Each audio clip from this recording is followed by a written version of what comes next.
I suspect my antique couch ate my cat. I ignored the earlier disappearances. First a collectible coin, then the remote. I spent the entire morning searching the house and yard, screaming, "Danny! Danny, where are you, you ginger bastard?" Nothing. Just a tuft of ginger fur on the couch cushion. That afternoon, my neighbors joined the search. "He just didn't come to eat this morning, that's all," I sobbed. "He always came home, always." My closest neighbors, Paul and Martha, came inside with me to take a short break from searching. And that was when I noticed. The living room sofa suddenly contracted and burped. I jumped up and looked back at the others. Paul and Martha were busy searching behind the curtains for Danny and hadn't noticed. I blinked and moved closer to the dirty purple monster. I'd picked it up at an auction only 5 days earlier.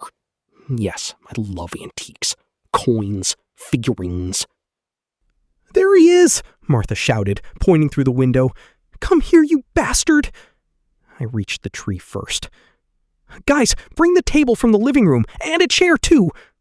Paul and Martha disappeared into the house.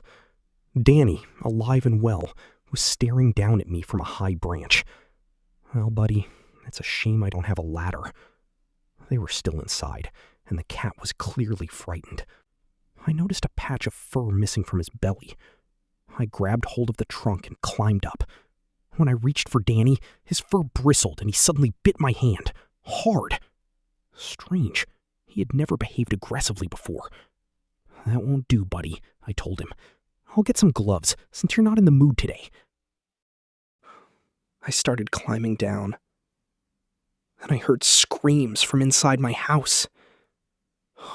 Martha screamed again. I dropped the rest of the way, banged my knee, and limped into the house. Paul and Martha were nowhere to be found. Dust from the couch swirled in the sunlight. I froze. A single woman's shoe lay beside it. The couch shuddered and suddenly sneezed, throwing clouds of dust into the air. I grabbed a mop and jabbed the monster in the seat. It arched its back and began sucking in the mop, taking my hand with it. My palm touched the monster's hot, wet insides. With a terrible squelching sound, I was pulled inside. I tried to hold on to the back of the sofa with my free hand. My grip slipped. My feet left the floor, and I screamed as a blast of hot, foul-smelling gas from deep in its throat burned my face. I fell farther inside. I tried to breathe so I could scream again, but I couldn't. There was no air. I slid downward head first until only my legs remained outside. My grip finally tore free from the back of the sofa. Then the couch shuddered. The warm, slimy fabric around me loosened its grip. Strange noises and rhythmic scratching came from outside. I twisted desperately, trying to catch hold of something. Finally, I arched my body and dragged myself toward the opening. Covered in burning slime, I crawled out and gasped for air. With demonic screams, Danny tore at the upholstery on the monster's back. The couch trembled and twisted toward him. I didn't know cats could scream like that. The little bastard had come back for me. Then the couch twisted, caught his back legs, and began dragging him into the torn upholstery. I grabbed the knife and drove it down again and again. The couch bucked beneath me, then suddenly went slack. Danny tore himself free.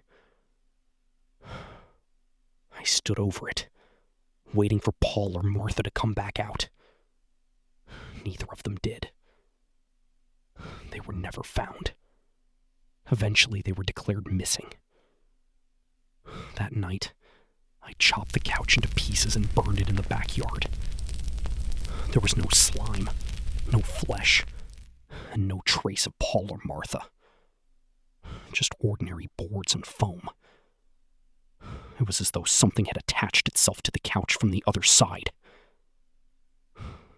Since then, I sit only on the floor, or on a pillow, on anything that doesn't have a mouth.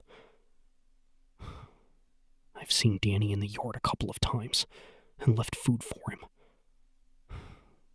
He has never entered the house again.